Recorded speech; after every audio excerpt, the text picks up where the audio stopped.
we're a coffee shop. We serve coffee. But what if we were to partner with people that made it their business to affect positive change in the city? And so we started connecting with nonprofits. Every month, 10% of our first Friday sales goes to help another nonprofit in the city. We give special attention and consideration when a nonprofit wants to use the cafe for an awareness event, a concert, a fundraiser. And so we've seen relationships be built over the course of our existence.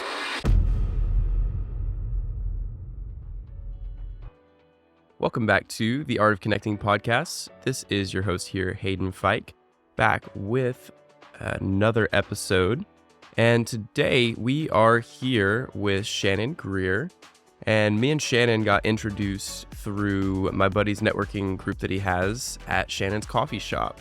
And I went to that meeting and had the pleasure of hearing Shannon speak and hear how passionate he is about what he is working on and what he's trying to build in our community here in Chattanooga. And I immediately knew I needed to have him come onto the podcast. So Shannon, thank you so much for coming today. How are you doing? I'm good, man. How are you? Doing wonderful. Excited to be here. Yeah, it's a rainy day today outside. I slept in till 9 o'clock, so it's a great day. So why don't you go ahead and just tell the audience a little bit about yourself and maybe who Shannon Greer is. Fantastic. Yeah, so I own Cadence Coffee Company downtown Chattanooga on 7th Street. That coffee operation for us has been in business since 2011. Started off as a partnership, and then through the course of the years ahead, my starting business partner stepped away. So my family, my wife and my oldest daughter at the time, we stepped in and took over. Ran it for a while and got into a really good place. And then we had an opportunity to expand inside of a corporate setting here into a corporate complex here in Chattanooga. Put our second location in operation there, 2019, killing it. It's a really cool experience for us. And then 2020 hit and we all hit the brakes. Obviously, everyone hit the brakes. And so made it through 2020. And then the following year and a half, we ended up having some conversations with our coffee roaster who was providing our coffee for us. He was wanting to step out of the business and said, I'd really like to see you guys keep it going. So we went up and we bought Mayfly Coffee up on Signal Mountain. So Mayfly Coffee is the roasting facility and the cafe that we have up on Signal. And then last year we opened our fourth location inside of another corporate context down in Lookout Valley. So we have 4 operations, and that's coffee world. And what brought me to Chattanooga was actually a church planter. Back in 2009, we came to plant a church, and coffee sort of seemed to be the way that I was going to provide for my family. And so I've been leading a community of faith since 2009. And all of that has morphed in together to where we have coffee and we have a community of faith that meets in the same cafe space on 7th Street. And we just recently purchased a piece of property on Market Street where we're getting ready to launch. We will have a nonprofit collaborative space where a lot of the work that we've already started and partnerships that we've worked have grown or that we've created over our time in operation will be able to flourish there. We're calling that the Oasis Center. And so, yeah, that's the professional world. I'm a dad with 5 kids and love life, man. So that's a little bit about me. That's amazing. So I want to dig into a few of the things there. So when you came here to be a church planter, where did you come from? I came from South Alabama. South Alabama. Yeah. Okay. And what was like, all right, we're going to come to Chattanooga, Tennessee from South Alabama. Was that just a pull from God, or like, how did that work? Yeah. So my family, my wife's family was from here. I graduated from university up the road in Cleveland at Lee, and then went into a season, several years of just living overseas and coming back to the States and working here in the States in various forms of ministry. Was invited to come on staff at a growing church in South Alabama, and was there for about 2 years and really enjoyed it. But I began to realize that for me personally, the whole black box, big church model was not someplace that I felt I was cut out for. And so we started saying, okay, rather than sit in an environment where you become more jaded and critical and all this, and having opinions that were really just being fostered out of personal restlessness, not anything that was happening there that was wrong. It was just an unsettledness inside of me that was like, okay, we got to set sail. And so Chattanooga became the place that we felt like we had more of a connection to. We just loved the city. Obviously, we have family here. And so we were like, this makes sense for us to go to a place that our whole family has some sort of connection to. Even for my folks that live in Virginia, Chattanooga was a place that they at least knew of and would come and visit. So it just seemed to be the natural next step for us to come from there to here. That's awesome. And so you decided you wanted to come to Chattanooga. I want to hear why coffee. Like, how did that idea come to be and become reality? That's a great question. So when I was on staff at the church in Alabama, my best friend and I, we were both pastors, and we started our day going to a Starbucks that was next door to the coffee shop almost every day. That was really my first exposure into, and this was several years ago. So the whole coffee shop scene was, Starbucks was just blowing up everywhere. And so he and I would sit and we'd have our pre-day, like before the day, work day kind of conversation. I think I probably gained 30 pounds in drinking white mochas. But the thing that caught my attention one day is we were sitting and we were having coffee, and I heard a customer walk in and start talking to the barista. And the conversation kind of went like the barista saying, "Oh, hey, Hayden, I've got your drink already started. So just hang on, we'll ring you up and I'll get you going." And they were like, "Oh, thank you." And so the barista was like, "So how was Junior's soccer game last night? I heard that you guys were going to go to his soccer game, and they lost, but it was okay." And I listened to this conversation taking place, and I was like, "Wow, this is like, how cool is it that these people have some sort of relationship that's more than just a person behind an espresso machine and a customer. Like, this barista was invested in this customer's life. And I sat there. I began to notice on the daily how people were coming in and having interaction with the staff there at Starbucks. And they knew them, they knew their life, they knew their story. And I think the thing that kind of eye opening for me was that I'm a pastor on staff at a large church. And I just started realizing I don't really know a lot of people. I know of them and I can see their names and we see them all on Sunday, but I don't know a lot about their stories. And I remember going to my senior pastor and just said, "Hey, what would you think if I were to put an application in at Starbucks to work there next door? Just because I'm so intrigued by this. Like, I love that environment. I think it might give some mixed signals that we're not paying you enough, that you're having to pick up a second job." And he said, "But I get what you're going after." And so that was the thing that was like, man, it stood out to me. So when we moved back to Chattanooga, I moved back here not really having any clue as to what to do. So became certified to sell insurance. I did that for about 3 months and made $1.75, I think. And someone said, oh, and part of our group that was helping us to get the church started, get River Church off the ground, she worked in the administrative office for a coffee company here. And one night she was like, "Hey, we've got an opening at our coffee shop." And so the next day I was downtown, filled out an application, had an interview, and within a week I was hired as a 32-year-old busboy at a coffee shop in town. Had no clue. I had no clue that it was espresso, not espresso. I had no clue that medium roast has more caffeine than dark roast. And if you wanted me to try to describe the difference between a mocha and a latte at that point, I would just blank out on you.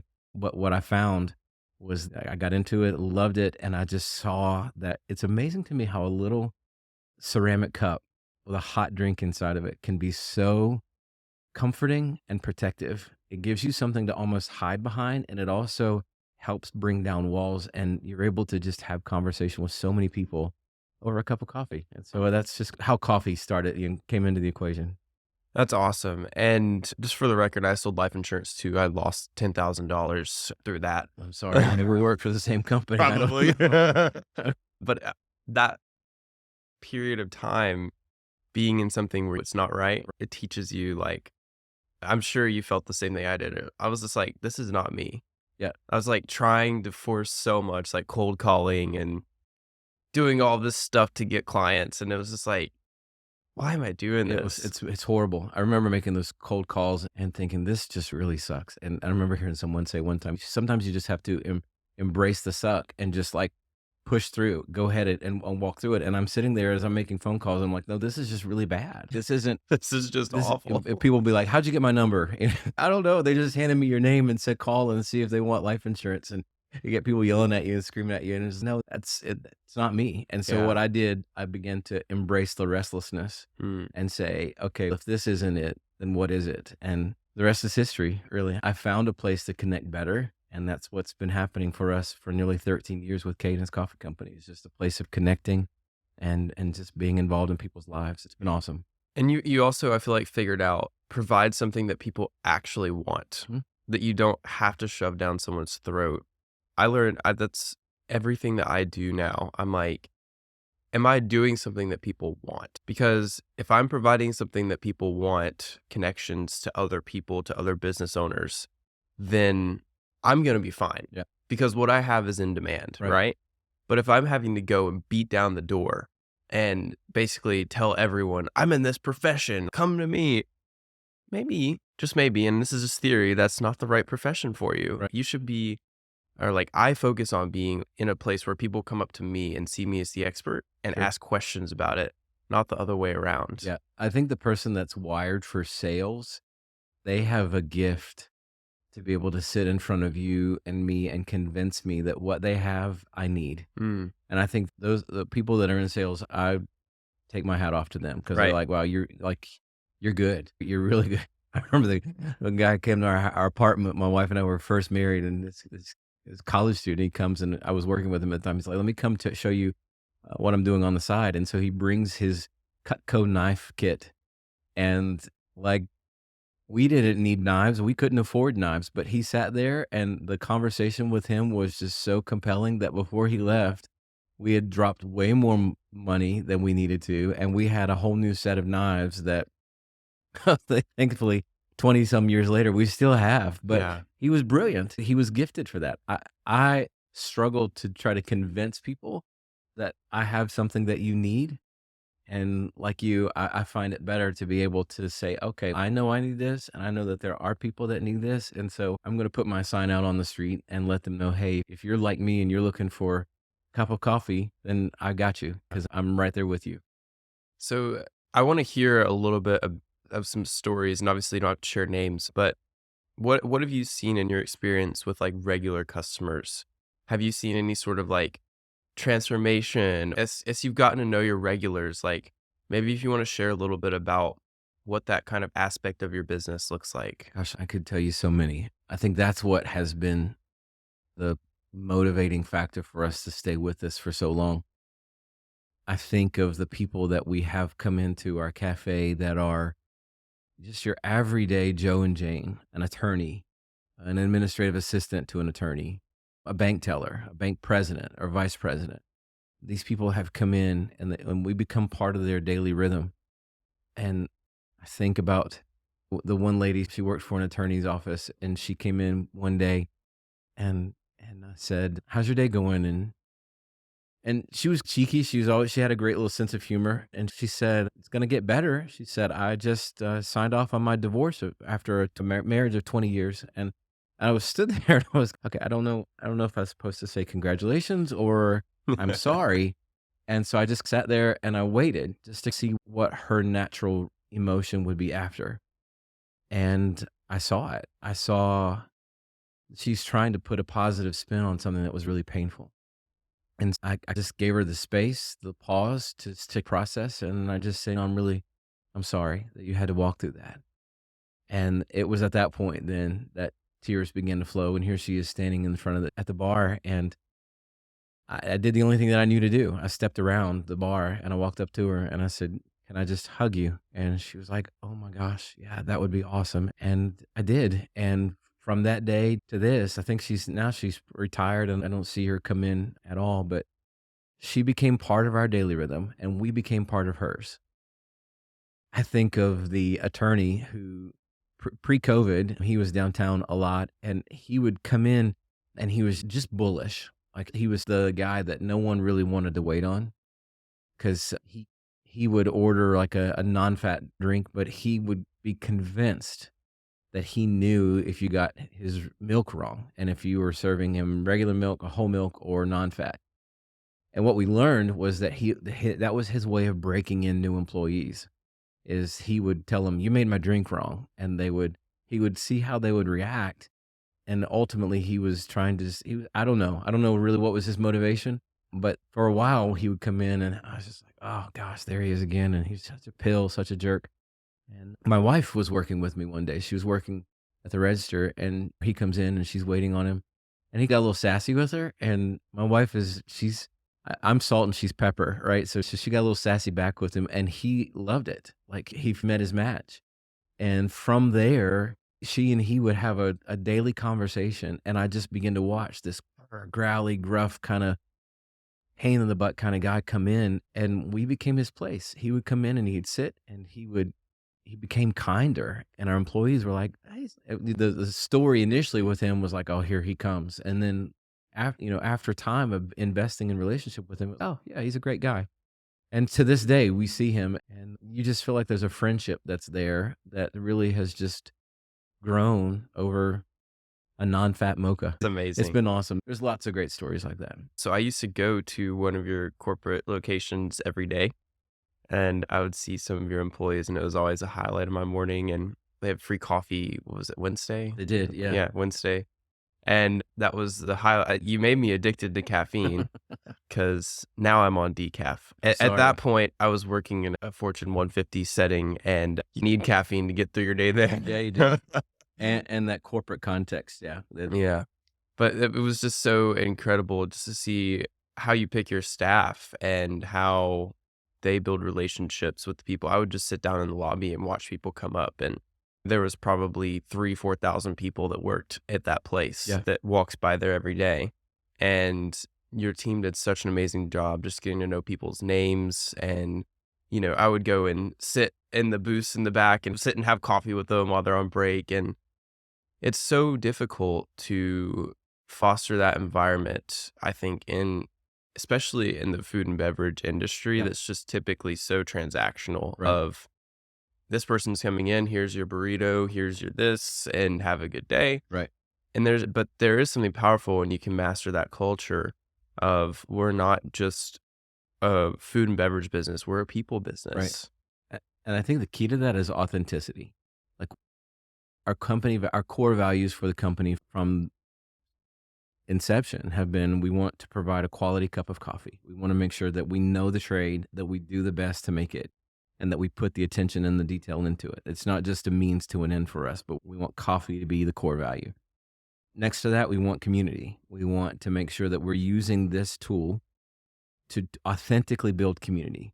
So getting to know people's names and getting to know their stories and building relationship with them, regardless of what context we're in, whether it's a bricks and mortar cafe in the heart of downtown or up on a mountain or in a corporate context. And in that particular environment that you were in, our employees would talk about it's not always easy because people would come two and three or four from an office at a time, and they would continue just to have the conversation standing there at the register.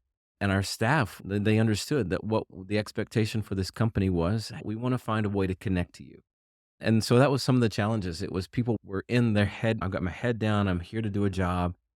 And the best stories for me were hearing from some of those very same employees who had those interactions with a corporate employee who expected just to be transactional.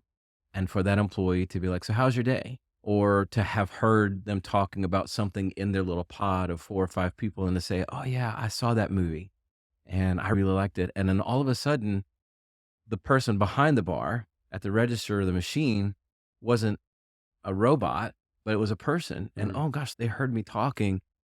They're being authentic in approaching my story. And so that's where the community aspect has been. And we've put it core value. It's coffee community. And then that last one has changed, that we use that community that we've built around the tool of coffee to affect change in our community and in our city, to where, again, it's all driven by authenticity. I love that. That's amazing. So I want to learn some more about the Oasis Center and have my listeners hear more about that as well. So can you share a little bit of information about the inception of this? And I feel like right now we're at a point to where it's a really exciting place when something new is being Right. done. Because in 10 years, it's going to be like, oh, yeah, we've been doing this for 9 years now, and this is what we've changed and done. And we're on the ground floor of something that I think is going to be really cool. So, could you just share a little bit about the inspiration for the Oasis Center and I guess a little bit more about what it's going to be and how Sure. it's going to work? Yeah, I'm super excited to talk about the Oasis Center because it's been birthed out of our 12, 13 years of business. And one of the things I mentioned, that core value of change, one of the things that we wanted to be was a business that affected change in our city. Chattanooga is a great city. We've got so many great things going for us, but we have an issue with homelessness. We have an issue with human trafficking because of where we sit on the Georgia-Tennessee line.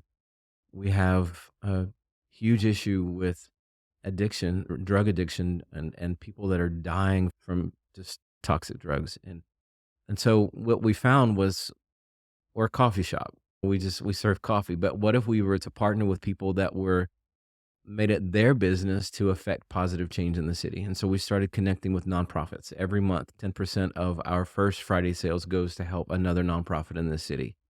We give special attention and consideration when a nonprofit wants to use the cafe for an awareness event, a concert, a fundraiser.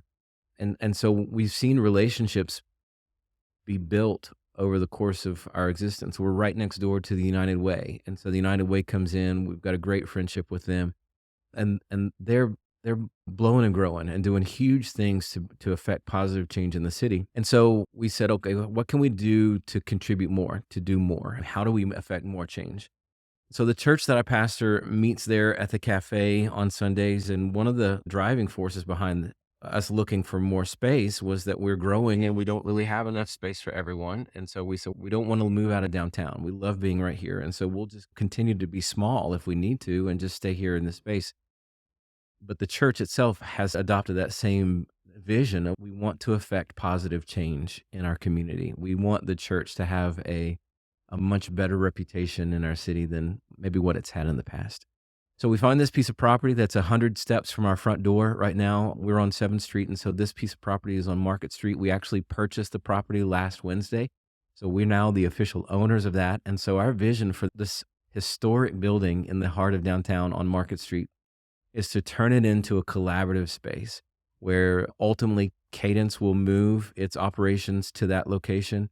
It's a 4-story building. So we envision having the ground floor being an event space where banquets and an event operation can happen out of there, but it'll also be a gathering space for our church. So it'll be a permanent home for our church.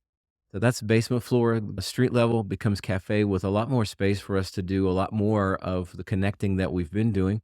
We want to create a co-working, collaborative workspace there in the cafe that gives better environments for people that don't necessarily work in the traditional office context can come in and can work in the cafe, have access to resources that would be more ideal in an office setting, but they don't have that. And so we plan to offer that there.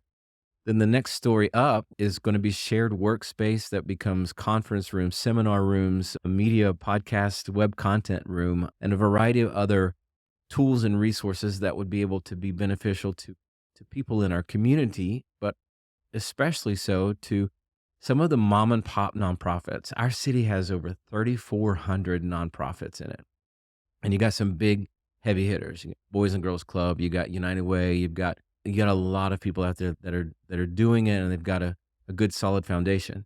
You also have a lot of people that are really wanting to do good, but they don't have the resources. They don't have a centralized place to work from. They don't have the basic office supply, office context. They don't have a person that they could reach out to that could pick up a phone and say, "Hey, how do we deal with this giving or this accounting issue?" And so we envision that these top 2 floors, the conference room, seminar space, and then leasable smaller office space, administrative space on the top floor becomes available first priority to people that are in that nonprofit community that are, again, just your mom and pop looking for a place to camp out. And we've already got some really great relationships with organizations that we hope to see in the space, people that are addressing some of the very issues that have been near and dear to our hearts, fighting human trafficking. I'm looking forward to meeting with a nonprofit on Wednesday about their potential place in the space. They work with people coming out of incarceration and helping them to get back up on their feet and re-entering life to where they don't live with a life sentence, even though they're out of incarceration. And so the Oasis Center becomes this organism of 4 stories of space where people are able to come and find like-minded people who are wanting to affect positive change. I love that it sits where it sits in the heart of Chattanooga because it's very symbolic to me that from this epicenter, this ground zero becomes now where ripple effect of waves go out into the community to bring about positive change. And yeah, before coming to this meeting, I met with our potential contractor, inspector, just talking about the space. It's old. It was built, I think it dates back to 1904. And there's a lot of history in the space, but we just see this beautiful old building coming back to life and bringing life into the heart of downtown. Could you share the story about the bathrooms for Oh, me? I feel yeah. like that was very powerful getting to listen to that. So yeah, the owner that we purchased the building from really only owned the building for I think maybe a year, and he bought it as a flip project. He purchased it from the sweet little Korean couple that owned a wig shop, and it was called the Downtown Mart. And literally, you could find just about any wig that you wanted to in the space. And there are a few that are still hanging out there in mysterious corners of that street level, but they only just use that street level. And so the basement level and the second story and the third story, we really don't even know when the last time someone used those. There's indication that maybe like the story up above, the second story was used for some sort of hangout or party, a venue. I don't know. There's an old fog machine that's up there that's not using an old video game that doesn't work. But then you go to the fourth floor and it was apparently a stock room. And we believe that it was probably the stock room for the dress shop that was there. So the dress shop that was there was probably there in the 1950s or 60s. But there's 3 restrooms. There's a larger 2-room restroom, and then there's 2 smaller restrooms. And the larger 2-room restroom still had on it the door to distinguish that it was a women's restroom, but the identifying factor for it was that it was for white women only. The next restroom right next door to it was the men's restroom, and interestingly enough, I only noticed this last week. And so right next to that, and there's a vent that you can literally see through from the men's restroom into the next restroom back behind. And it was even smaller. And it was a single small toilet and a single sink. And the door on that was identifying a women's restroom, but it was identified as a colored restroom. And so we're looking at 3 restrooms, 2 of which are segregated. And the disparity between the 2 spaces, it's just mind blowing. Like you can see it. You can see the thought that was put behind it. We want to make one bigger and nicer, and the other is just an afterthought. And those doors have been on those restrooms since the 1960s, and no one has taken them down. And to the credit of the previous owner, the plan was to take them down and to donate them. But we stepped into the conversation and just said, hey, we'll take it from here. But last week when we made the purchase on the building, it affected all of us so much that we said, we will not own this property for a full 24 hours, leaving those doors hanging on their hinges. It just isn't going to happen. And so our church family gathers on Wednesdays at the cafe. So we met, we walked over, we celebrated the fact that we now own the building. And then we took a field trip upstairs to the 3rd floor, and we took those 2 restroom doors down and we laid them down in the middle of the room. And we stood in a circle and we talked about the fact that not only did we refuse to let such a divisive mentality from our past still have a voice in that space, but in fact, we committed then and there that space, the Oasis Center, would be a space for bringing people together, for reconciliation, for we believe that God's kingdom is of all colors. And so we can't wait to see what happens out of that space. It was huge to be able to talk to my kids, both my older ones and my youngest, who've read about segregation in their history books, seen it in the movies, but to literally be standing there and to be looking at a piece of wood that has that blatantly imprinted on it. And my youngest, my 9-year-old, she said, Dad, what are you going to do with the door? And I said, well, we're going to actually donate them. We are in the process of putting those in a place where those doors can be seen and that part of our history can be remembered and not forgotten. And I said, so it's going to go in a museum. And she says, "So I actually put my foot on something that is going to be history and is going to be in a museum somewhere?" And I said, "Yeah." And she said, "So I can go with my kids one day and show them that door and say, 'I remember when it was taken down.'" And I said, "Yeah, you absolutely can." And to me, that was the most, it was like, that's the point. We don't want to push it. We got a little bit of pushback because people thought we were taking the doors down to destroy them. And that was never the intention. Our goal was to take them down and to preserve them so that those painful parts of our history collectively as Americans, they're scars that we can look at and we can say we've lived through that, and we remember and we refuse to go back to that. I love that story. It was amazing when you shared it the first time. I was like, man, this is so So awesome. cool. That's amazing. Yeah, I'm super excited to see what it becomes. And so, what are some of the steps right now? So, you guys have bought the building, you're talking to contract. Like, what are some struggles that you're having right now with the Oasis Center and like learning experiences? Yeah, the challenge now is to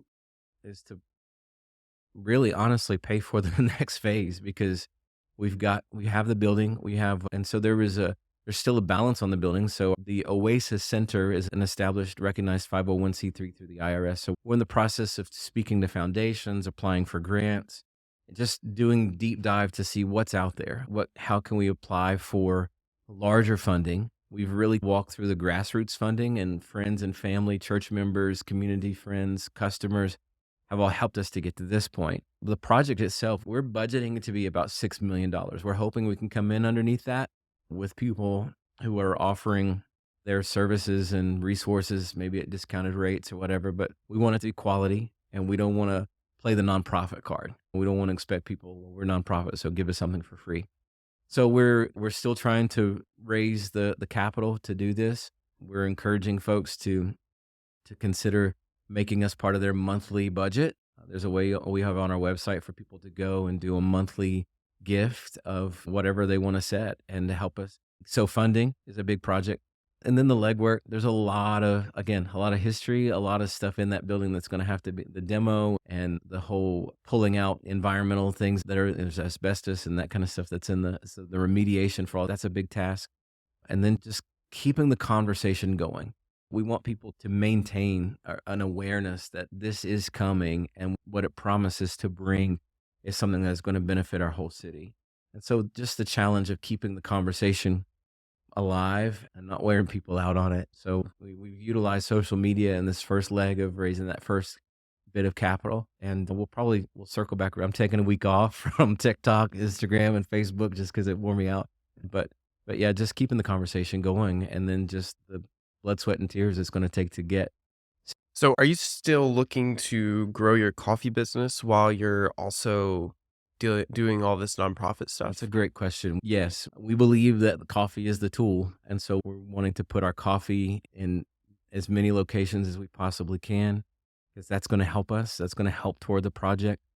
We just believe that wherever we have an opportunity for our first and foremost core value of coffee to be in a place, then that opens a door for connecting, for conversation, and let people know the story that we've been given. So yeah, we want to see the business grow. That's fantastic. So, yeah, again, I'm just so excited to see all of this come to fruition. I'm in real estate. And so all day long, I'm looking at properties in different phases of, oh, we're here in this part and this part. And I'm excited for your journey because to get to go through and see, especially something on this scale of a large commercial building, it's like it takes forever, but then you also blink and you're like, whoa, so much work has been done so quickly. Yeah, it's So I exciting. want to ask you real fast, thinking about connecting and growing a business through connections, when you're hiring people and you're looking for staff, what are some qualities that you look for in hiring somebody? I haven't filled out an employment application in a long time, so I don't know. This for us, it feels a bit unique because we do the typical your name, your work history, your references, but we have an entire page devoted to random questions that are like, if you were on an island, a deserted island, what three things would you want to have with you on the island? if you were a brick in a wall, which brick would you be? And they seem, it's funny the reactions people are you watch someone fill out an application and they get to those questions and they look around, am I being punked here? And so we tell them, no, this helps us to know a little bit more about you. And the answers that people give, it just says a lot. It says if it's a one word answer, then you get the impression that they're just doing it for the sake of just dropping the application off. If they're willing to participate in the exercise without a full explanation as to the why behind it, and they actually answer and give some really interesting answers, then it gives us an insight into the person that just says, this is me connecting with you. This is letting you find a connecting point with me, the hopeful future employee, so that I can be part of this team here. And so we don't rate the answers, but we look to see, what are you going to say when you're put in that situation? Are you going to be relatable enough to let us know a little bit more about you than just the basic boring stuff? Your your education background and your address and all of that other stuff. And that's our first filter. We see people that fill out those applications that give great answers. And then we've actually even had people who've come on who've really not made the connection with the overarching ethos of our staff. And how that's determined is what are they like behind the counter? And we're not looking for outgoing type A, just an entire employee base that's just that. Because we've got some really quieter, more shy folks that work, but they see the customer. And that's the big thing, is we want whoever's working in our cafe behind any of our registers or our espresso machines, we want them to see the person that's on the other side as a person, not just someone that's going to make them work.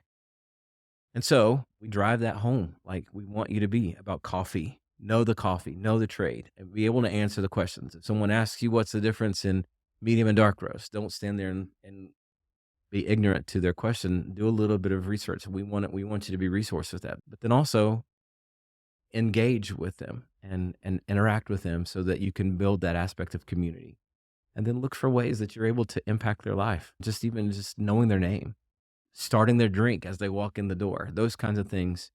That's what we look for, are people that are able to step in and do that kind of work. I feel like they represent us the best. That's pretty amazing. So I didn't know what to expect when I asked that question. And I haven't ever heard of anybody doing anything like that on a job application, but I can imagine the faces that you see when They're people hilarious. come in. Yeah. And then their answers, some of them are like, some people get it. They're like, oh, I'm going to have fun with this. And so we get all these long answers. And you're like, okay, that's who we want on our team. They're engaging. They invite you in. Detail Yeah. oriented. And sometimes it's just a single word answer, but it's an answer that causes you to go, oh, okay. I remember one was, I want to be the third brick on the third row from the bottom, from the right-hand side. And I'm trying to remember what the answer was for that, but it was like, okay, you're playing our game. Like, you're going that detailed because you want to keep the conversation going. He filled that out and answered that question with that answer so that we would come back and engage that. So why? And I just love that people are willing to engage in the exercise. It speaks volumes. It just shows, okay, you really are about connecting. I want to ask you too about some of your non-traditional employees and non-traditional customers, just from being in the shop that I've seen, the man that's blowing off the leaves and washing the windows outside. And can you talk a little bit about providing a space where everyone's welcome and what that kind of looks like in your shop for people that haven't been before? So we're downtown and we see a lot of homeless folks that come through. And since early on, we've had a pay it forward system. Customers can come in and purchase an extra cup of coffee, and they have the opportunity to write a note. We put it on the little bulletin board behind the register, and we make that available. We don't say that it's free coffee, because it's not free coffee. It's paid for, it's purchased. So if someone comes in and says, I want a free coffee, we say, we don't have that. But we do have coffee that's been paid for by someone else if you'd like that. We don't say it's for homeless people or for campers or we just say it's for someone that needs it. So as to not distinguish, because we want to see everyone who comes in as a person. And so we've seen a lot of folks come in that we've built relationship with. And I'm in one particular situation, we've got a gentleman that's come in, and we've walked through some really interesting times with him. To be honest with you, full transparency, we're in a really interesting time with him right now. I can't remember how long ago, but he's been coming in. And one day he came in and I was in a meeting and he asked me if I would hold a big piece of paper safe for him. And I just said to him, "Can you give me 5 minutes and I'll come talk to you?" They got mad. He stormed out. And so I asked my meeting to excuse me and I walked out to the sidewalk and I was like, "What's your problem? Like, why are you getting mad at me?" And "Yeah, I needed to ask you your help." And I said, "Well, that's fine. And I'm going to help you because we have a history. We put him in tents. We've taken him to rehab multiple times. We've proven at Christmas time, we loaded him down with a new coat and two new pairs of jeans. So he knows that we're here to help him." And so I just said to him, "You can't just come barging in and interrupt a meeting and expect that I'm going to just like that. No one does that." And so what we've done is we've tried to establish this level with him that there is an expectation and we don't look at you because you're a camper and see you as and make excuses for you. Like you're a real person. So with that comes expectation. And so he's done a beautiful job for us. He keeps our sidewalk blowed. So there was that instance. And so the next Monday he comes in, he storms off. And I said, "You know what? That's fine. You go on and just don't come back for the rest of the weekend. And we'll talk on Monday." And so Monday he comes back in. He's, "Man, I'm sorry. I'm sorry for the way I acted on Friday. I really shouldn't have." And I said, "You know what? It's all cool. I forgive you." And I hadn't even really given this a whole lot of forethought at the moment. It just popped in my head. I said, "Hey, do you need a job? What would you think about working for us here?" And he looked at me like, "What are you talking about?" And I said, "We have a leaf blower in the back, and it's that time of year where leaves are blowing down and we're trying to keep them coming into the store. So would you be willing to come in on the daily and blow off our sidewalk? And we're going to pay you through any food, any coffee, whatever you want. You come in, you blow the sidewalk off, and then whatever you want to eat, it's yours."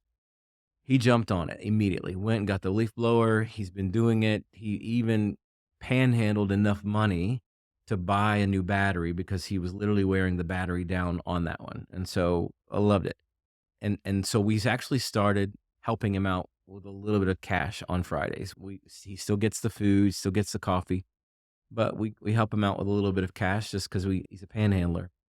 And so I got a call. This is a real time story. I got a call yesterday from one of the folks from our church that comes in once a week, and meets with people that are in the camping community that are coming in with specific needs. And he just said, "Hey, you just need to know that our friend, he quit today." And I said, "Oh, what happened?" And he said, "He came in, he was drunk, and he was talking really loud. And then the employees behind the bar were like, 'Hey, you're going to have to keep your voice down because you're just, disturbing, creating a disturbance.' And so he sits down with me, and so he's mad that they've asked him to be quiet. And he's, 'You know what? I just quit.' And he walked out. And I said, 'Okay, that's fine. I need you to go get the leaf blower,' because he comes in and he goes to a locked off place every day. He's got his routine. He comes and gets the leaf blower and the battery. I said, 'I need you to get it and I need you to move it and to put it away.' And he says, 'Okay, why?' And I said, 'Because he quit. And I don't want him coming back tomorrow. That's just assuming that he's going to still have the same job.' And okay, I'll do it." And then he calls me later in the day and he said, "You just need to know that," he said, the staff here is like wondering what you're going to do because this isn't the first time that he's done this. Like he gets mad and he quits and then he comes back." And I said, "Then that's problematic to me because that wouldn't work in any other work environment. And I have no intention of taking this job from him permanently, but I want him to learn a lesson and I want him to recognize we value you enough to not let you keep making the same stupid mistakes that you've made in the past."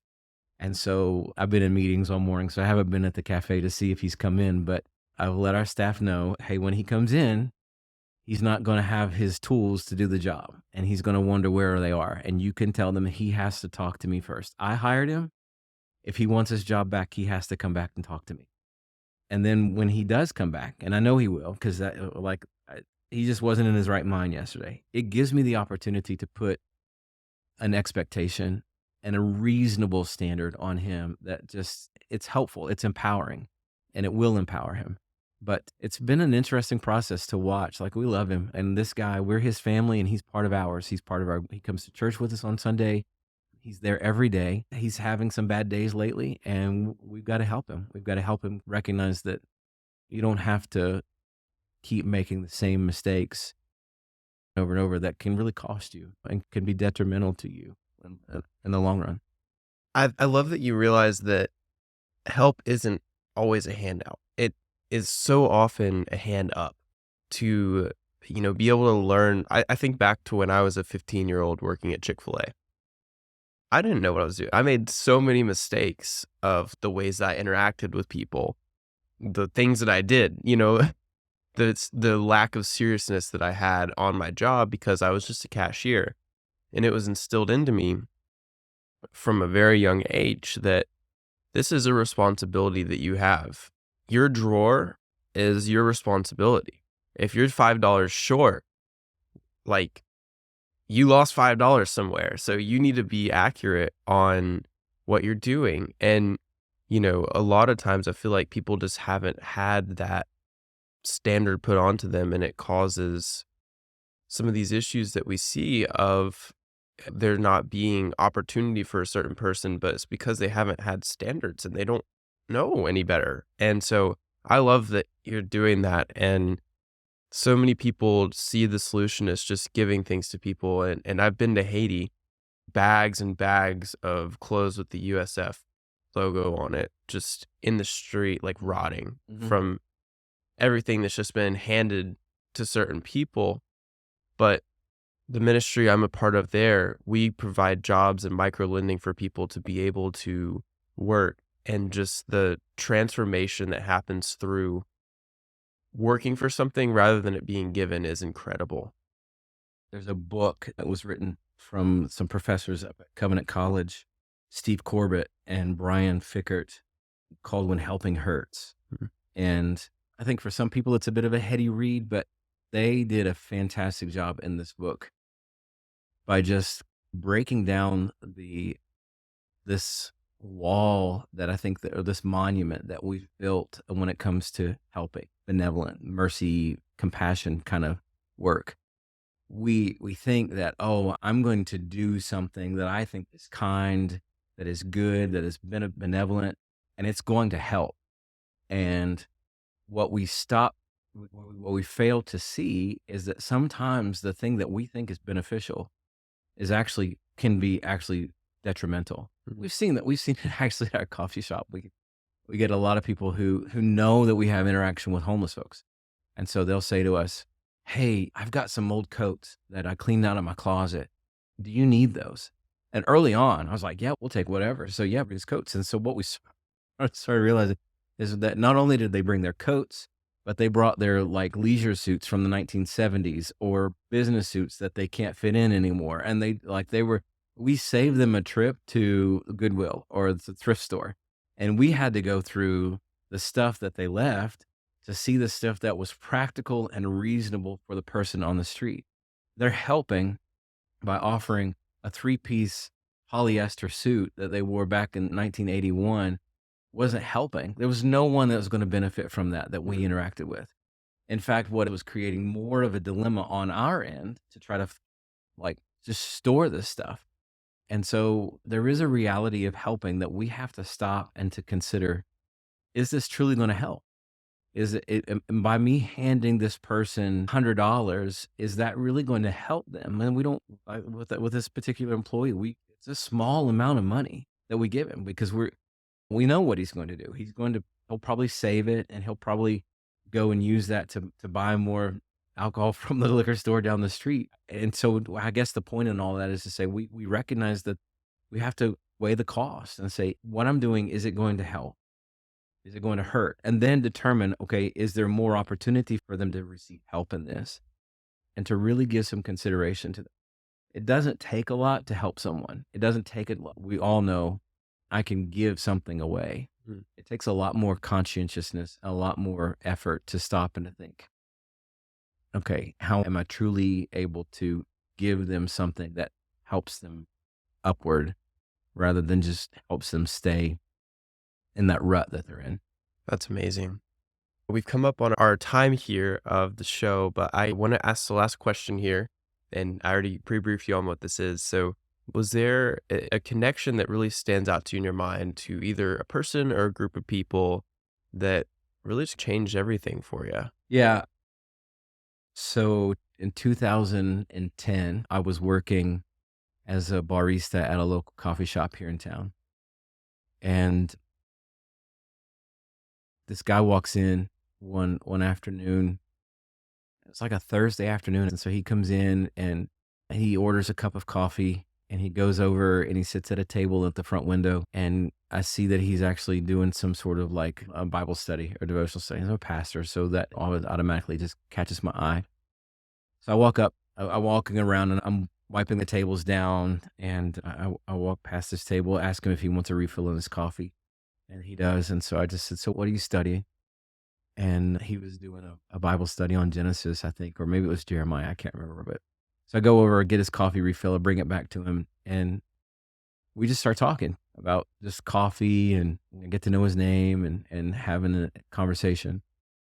We're talking about our families. He says, and we have 3 boys and a daughter. And I said, "Oh, that's funny." I said, "We have 3 daughters and we're about to have a little boy." My wife was pregnant a week away from delivery.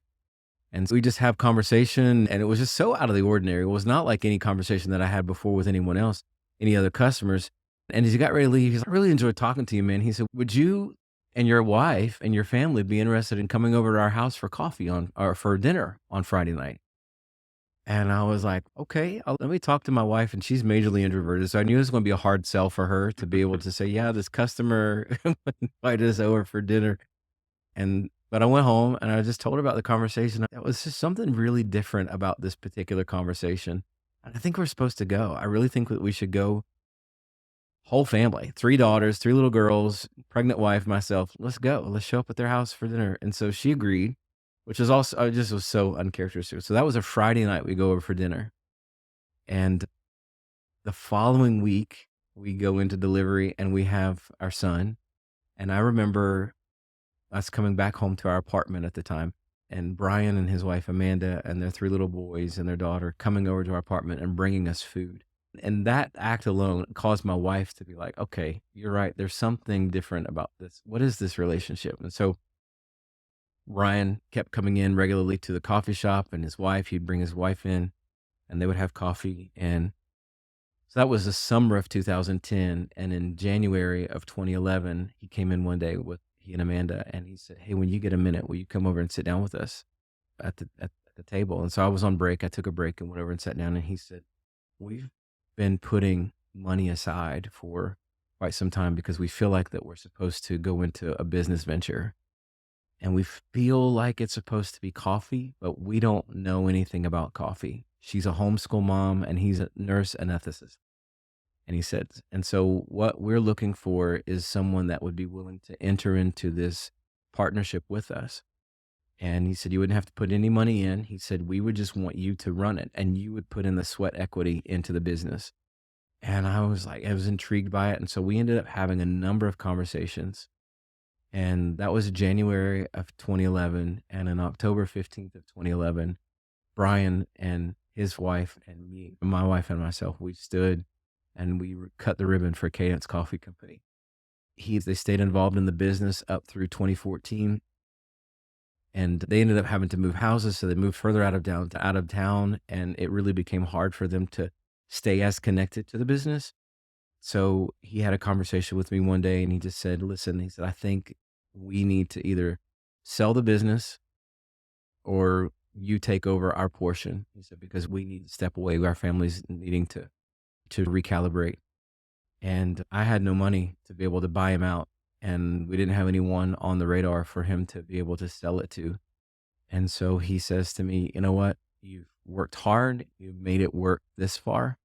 3.5 years in, we're going to give you our portion of the business." And he and his wife generously gave us their portion of the business. And had that conversation that day with him walking in and me just refilling his coffee, had that not happened, we wouldn't be where we are today. And so I know that connection Hmm. was, in my mind, I say it was providential. It was God's will for us to be able to interact because of what has happened in the 13 years since then has literally it's been mind blowing to me. And now we sit on the cusp of an expansion project that has the opportunity to affect the lives of so many more people in so many amazing ways. And it all goes back to that one cup of coffee and that conversation. Wow, that's amazing. Thank you for sharing that Yeah. story, man. Thanks for letting me share that. Yeah, that's incredible. It's good to be reminded of that from time to go back to that moment and appreciate the profundity of that one very moment. conversation. Yeah. And it's like looking at a funnel. It's one conversation that goes out. That's just so amazing. Thank you so much for coming, Shannon. I've really enjoyed this episode. So, guys, thank you so much for listening to The Art of Connecting. This is my kind of like little baby podcast that we don't have a ton of listeners, but this is just something that I love to do for fun, to get to hear people's stories and really expose what people are doing in our community. So if you want to go in, Shannon, where can people support the Oasis Center if they're interested? The website is oasiscenter.me. Scroll down to the bottom, and there's a little donor box plug-in that's there, and you can do a one-time, or you can do a monthly donation, and there you can stay up to date. There's a place to sign up for updates so you can track along with the progress of what's happening. We have a video there that kind of unpacks the vision of the Oasis Center, what it's going to be. And we've edited that a few times as we've hit our goals. And so it's all there. I think everything that a listener needs to know about the Oasis Center is there, plus the opportunity for them to support it if they're so inclined. Awesome. And if you're ever in Chattanooga, because a lot of people that listen to this actually are in Chattanooga, Fantastic. stop by Cadence Coffee Company, one of their several locations, and give it a shot. I love their coffee. It's so good. And a way you can support me, if you'd like to, is if you can leave this podcast a 5-star review or share it with a friend if you got something out of it and enjoyed the episode. It makes such a big difference. Thank you guys so much for listening to The Art of Connecting, and we'll see you on the next episode.